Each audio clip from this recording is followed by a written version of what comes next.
Welcome to special analysis. నేను రమా మండవ. ఈరోజు అనాలిసిస్లో భాగంగా మనం తీసుకోబోతున్న టాపిక్ ఏంటంటే, ఈరోజు షర్మిల కొడుకు పెళ్లిలో జగన్ శత్రువులు రాబోతున్నారా అంటే అవుననే చెప్పాలి.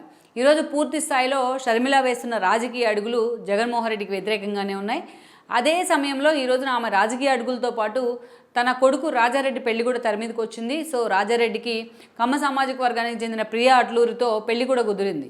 ఈ క్రమంలోనే ఆమె ఆ పెళ్లి కార్డును తీసుకెళ్ళి తన తండ్రి సమాధి వద్ద పెట్టి నివాళులు కూడా అర్పించున్నారు. ఆయన అక్కడి నుంచి నేరుగా వెళ్ళి జగన్మోహన్ రెడ్డి తను వద్దన్నా కలవద్దన్నా తాను కలిస్తే ఎక్కడ బీజేపీ నుంచి తనకు ఫాయిదా ఉంటుందో అని ఒక ఆలోచన చేసిన ఆయన.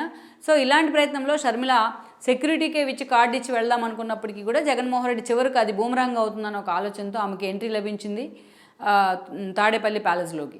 దెన్ షర్మిల జగన్మోహన్ రెడ్డి కూడా కార్డు ఇచ్చి వచ్చారు, తన వదిన లేకపోయినప్పటికీ పక్కన.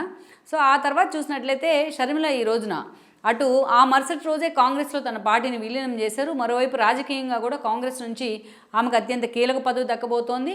జగన్మోహన్ రెడ్డి మీద ఈరోజు తిరుగుబాటు చేస్తున్న చాలామంది నేతలు, ఒక ఆర్కే కావచ్చు, ఒక మల్లాది విష్ణు లాంటి నేతలంతా కూడా కాపు రామచంద్రారెడ్డి వరకు ఆమె వెంట నడిచే ప్రయత్నం చేస్తూ వస్తున్నారు. ఇక మెజారిటీ నేతలు నిజంగానే షర్మిల వైపు నడిచే అవకాశం ఉంది, ఎందుకంటే టీడీపీ జనసేన డోర్స్ క్లోజ్ అయినాయి కాబట్టి.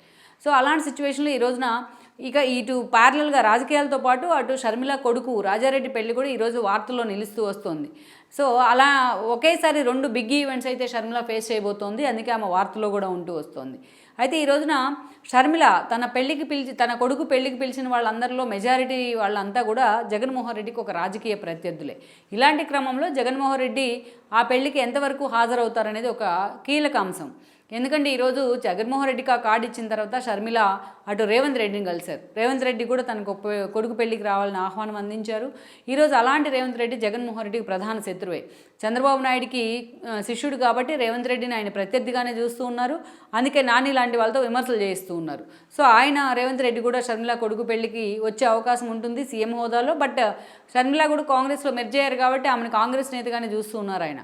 సో రేవంత్ తప్పకుండా ఆ పెళ్లికి రేవంత్ రెడ్డి హాజరయ్యే అవకాశం ఉంటుంది.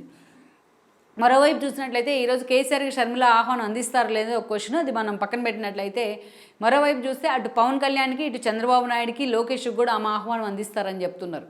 ఇక వాళ్ళ ముగ్గురు కూడా జగన్మోహన్ రెడ్డికి ప్రత్యర్థులే. ఆల్రెడీ క్రిస్మస్ గిఫ్ట్తోని లోకేష్కి క్రిస్మస్ గిఫ్ట్ పేరుతోని షర్మిల ఏ స్థాయిలో ఒక సంచలనానికి తెరదీశారో కూడా మనకు తెలిసిందే. అలాంటిది త్వరలోనే ఆమె చంద్రబాబు నాయుడుతోనూ లోకేష్తోనూ at the same time Pawan కళ్యాణ్తో కూడా భేటీ కాబోతున్నారని కూడా చెప్తున్నారు. సో రానున్న రాజకీయాలను దృష్టిలో పెట్టుకొని అయినా సరే వాళ్ళ ముగ్గురు కూడా షర్మిల ఇంట్లో శుభకార్యానికి హాజరయ్యే అవకాశం అయితే ఉంటుంది. సో ఇక మరోవైపు చూసినట్టయితే వాళ్ళ ముగ్గురు కాకుండా ఈ రోజున కొంతమంది ప్రతినిధులు లైక్ ఆంధ్రజ్యోతి ఎండీ ఉన్న రాధాకృష్ణ లాంటి వాళ్ళకు కూడా షర్మిల ఆహ్వానం ఇవ్వబోతున్నారు. సో అలాంటి వాళ్ళు కూడా షర్మిల ఆహ్వానాన్ని దృష్టిలో పెట్టుకొని పెళ్లికి వచ్చే అవకాశం అయితే ఉంటుంది.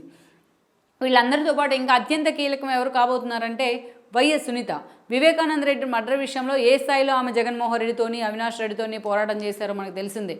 అలాంటి సునీత అవినాష్ రెడ్డి అరెస్ట్ కాకపోవడం కానీ, సిబిఐ లాంటి వాళ్ళు మిన్నకుండిపోవడం కానీ, సో వెక్స్ అయిపోయారు ఆవిడ ఈ ఫైటింగ్ స్పిరిట్లో. సో పూర్తిగా రాజకీయాల్లో ఎంట్రీ ఇస్తారా అనేది కూడా ఒక చర్చ. మరోవైపు మాత్రం తన తండ్రి హత్యకు న్యాయం జరుగుతుందా లేదా అనేది అయితే ఆమె నిజంగానే ఆవేదనలో ఉన్నారు. బట్ ఆ దిశగా షర్మిలతో కూడా అసోసియేట్ అయ్యారు. షర్మిల కూడా ఈ ఇష్యూ గురించి చాలాసార్లు సునీతకు సపోర్ట్ చేస్తూ వచ్చారు. సో అలాంటి సునీతను కూడా ఈరోజు ఆమె ఆహ్వానించడం జరిగింది, సునీత మదర్ని ఆహ్వానించడం జరిగింది. సో వీళ్ళంతా కూడా అటు విజయమ్మ కూడా జగన్మోహన్ రెడ్డితో క్లోజ్ అసోసియేషన్లో అయితే లేదు, అటు షర్మిల వైపే మొగ్గు చూపుతున్నారు. సో రేపు షర్మిల ఇటు తన మీద తిరుగుబాటు చేసిన ఆర్కే లాంటి వాళ్ళు, మల్లాది లాంటి వాళ్ళు, లేకపోతే కాపు లాంటి రామచంద్రారెడ్డి లాంటి వాళ్ళు జగన్మోహన్ రెడ్డికి వ్యతిరేకంగానే షర్మిల కొడుకు పెళ్లికి హాజరయ్యే అవకాశం ఉంటుంది. సో వీళ్ళందరూ కూడా షర్మిల కొడుకు పెళ్లి వేదిక ఒక రాజకీయాలకు, ఒక వినూత్న రాజకీయాలకు కూడా వేదిక కాబోతుంది. షర్మిల పిలుపు కారణంగా జగన్మోహన్ రెడ్డి వ్యతిరేకులంతా, జగన్మోహన్ రెడ్డి శత్రువులంతా, వ్యక్తిగతంగా అటు రాజకీయ శత్రువులు కూడా వీళ్ళంతా కూడా అదే వేదిక మీద కనిపించే అవకాశం ఉంటుంది. అందుకే ఈరోజు జగన్మోహన్ రెడ్డి షర్మిల కొడుకు పెళ్లి కంటే తన మేనల్లుడి పెళ్లికి వెళ్తారా వెళ్ళరా అనే అంశం మాత్రం చాలా కీలకం కాబోతుంది. అసలు ఒక హాట్ టాపిక్ అయితే అయింది తెలంగాణ అండ్ ఏపీ రాజకీయాల్లో అని మనం చెప్పుకోవాలి. ఈ వీడియో మీకు నచ్చినట్లయితే please share, like and subscribe R24 Telugu.